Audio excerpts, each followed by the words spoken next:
Black students care. Like they had another connect. That's what I'm saying. Like that's really all we gotta do. Honestly. But Teresa is another story when the toilets. I'm just stuck in the fact of the tours should be talking or trying to push more, knowing where we're from. It's just because we don't have backing to say like, oh, talk about the program that we're doing. Have a seat. Have a seat. Hey. So I was part of the Jackie Robinson Center, right? Okay. For physical culture, the marching band. Marching band, it was martial arts, it was chorus, it was just about everything. Yeah. Every after school program you could think of. Oh, okay. Like this, is my mic. I want mic. I thought he said get this mic. That's why I left it open. Okay. Yeah, it's in the shot. Oh, that just look at it. I didn't even pay. I wasn't even paying attention to that. That was just It funny. doesn't exist. But yeah, so being a part of the Jackie Robinson, it was just like, who really started this foundation? Because they was in over like 50 schools in the city. So it was What part of the city? Brooklyn, Queens. I'm in Brooklyn. Okay. But the marching band took place mainly in Brooklyn. So that's most of the people used to gather around. We did the parades, we did all that stuff. Yeah. But the organization was so big that all of the kids coming out of it had a mentality of doing better. They was teaching that. So the program ended up shutting down because of funding. Absolutely. Yeah. But now, 2023, we're in a position where we have all the top dogs. When you start talking about rappers, not saying you have to donate everything you got, but we're talking about from Jay to Russell Simmons was a big help because he used to do a big foundation donation Christmas event, which he definitely called the Steppers to come out. That was the name of the marching band, to come out and do their thing. But after Russell Simmons, to me, I don't remember seeing any of these rappers come back and say, oh, I'm putting it. Not talking about the poets, because KRS is a poet I get it. to me.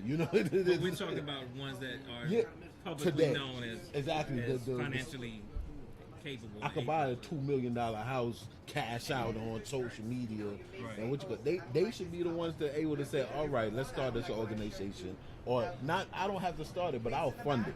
Make sure that this is happening for these kids. Same way that you could just say, okay, I'm gonna go talk to them today, and I know they're gonna be in this, because we built that ourselves. And that's really what I do with my cake stuff. It's crazy, but that's what being that I was taught from an entrepreneur, not realizing I was being taught by an entrepreneur at the time. Huh? No, I'm saying, I hear you. Not knowing, but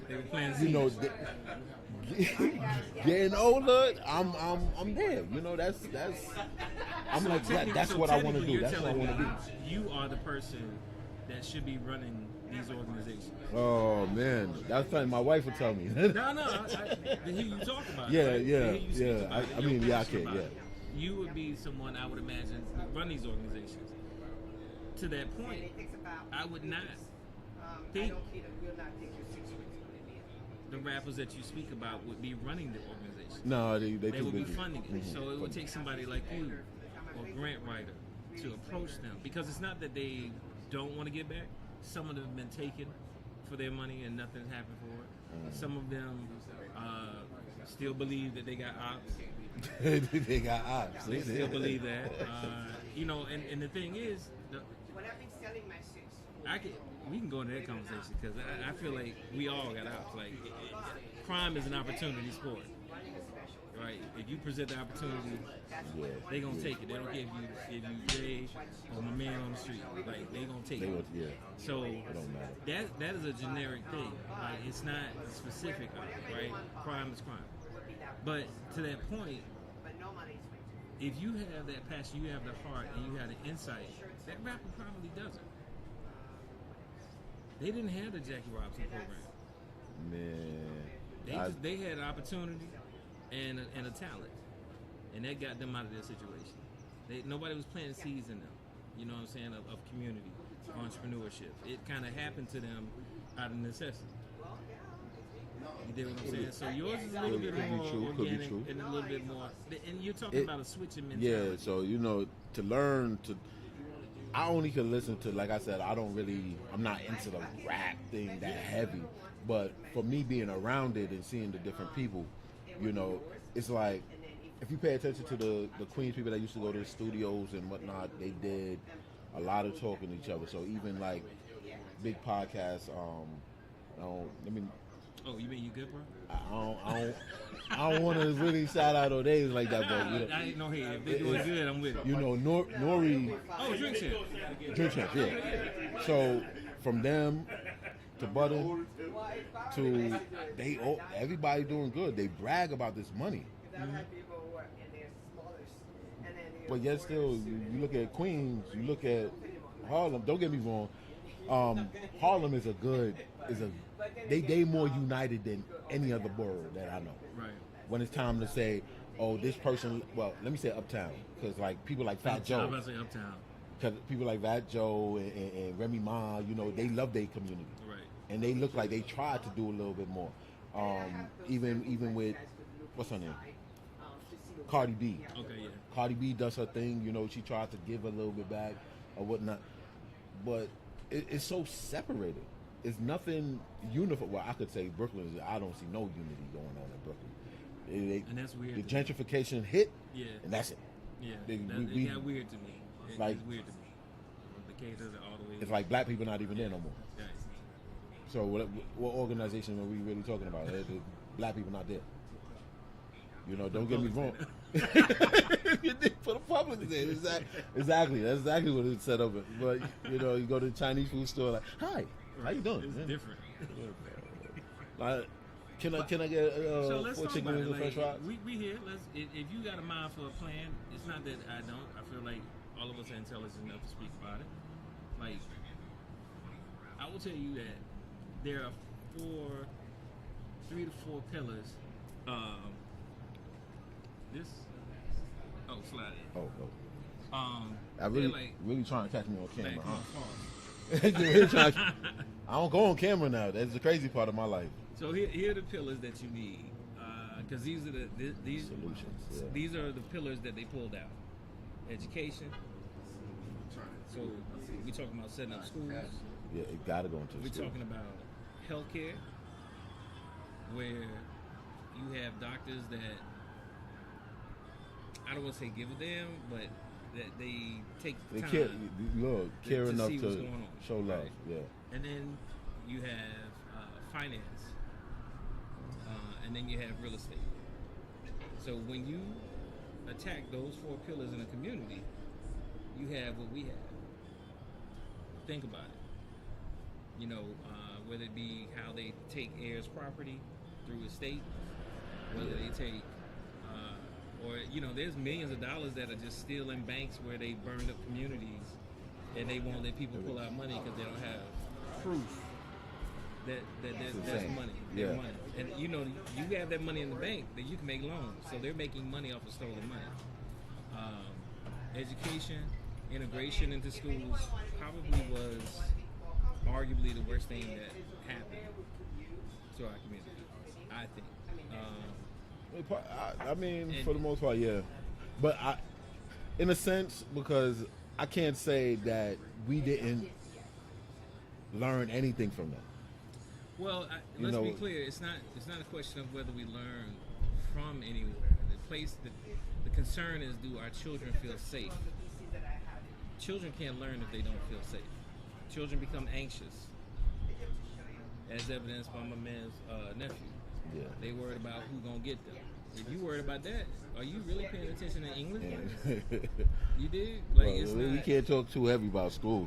School.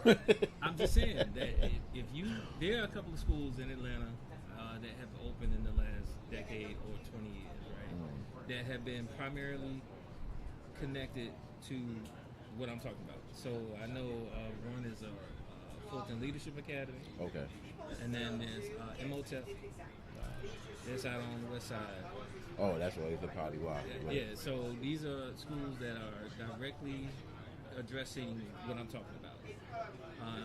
Last time I checked, when my nephew graduated from Fulton Leadership Academy, he was the first graduating class. All male graduates, and it was a male school. All graduates had access to go straight into Morehouse. Oh, if they attended Fulton Leadership Academy, there's a waiting list. that's lovely. But you understand what I'm saying? Like, Yeah. that's what we have to establish. So there are people out here doing it in pockets. The problem is that the message is not getting out that this is something we need to replicate. And that's true. That's the key I can component see to that. it. I can see that. There was this talking about finance mortgages. There was a mortgage in the civil rights legislation. They addressed real estate issues, and there's a mortgage that was supposed to be specific for people of color from our communities that no bank would fund. Isn't that nice? Okay, so it was kind of not connected the way it needed to be. Like it should have been connected to federal funding instead of relying on banks to do it. So recently, Bank of America rolled out in North Carolina. Oh, we got this black loan. Like they're doing something special, but it was something that has existed since the '60s. But they're doing it in test markets. Yeah. But they didn't test it in Atlanta, which I really find interesting. I mean, oh, you don't want to say it. Okay. I mean, 'cause I was like, it sounds about right. So my point is there are things that are out here, but who has time to find it? Like I'm gonna be me, just nobody's like me, right? You're unique, I'm unique. Yeah. The way I do stuff, the things that I'm connected to, the experiences that I got are uniquely mine. So I have this information, but I'll pass it to you. We don't have that type of connectivity anymore. And that's what I'm saying. Like to me, social media is a misuse. Like that technically should be what we use. Because it's nothing but jokes. Right. Oh. Okay. We'll be back. All right. Oh man, we live. Oh, look, I didn't even know that. Yeah, it's good, authentic. I told you it's authentic conversation. Let me go ahead and let them know that. And I come off good bait. Hey, we're watching another episode of You Good Bruh podcast. We are live from the Bourbon and Brotherhood event. We about to go in and do some introductions, and we'll be right back. We got about a good show for you guys. Just tap back in when you see us when we go live. All right.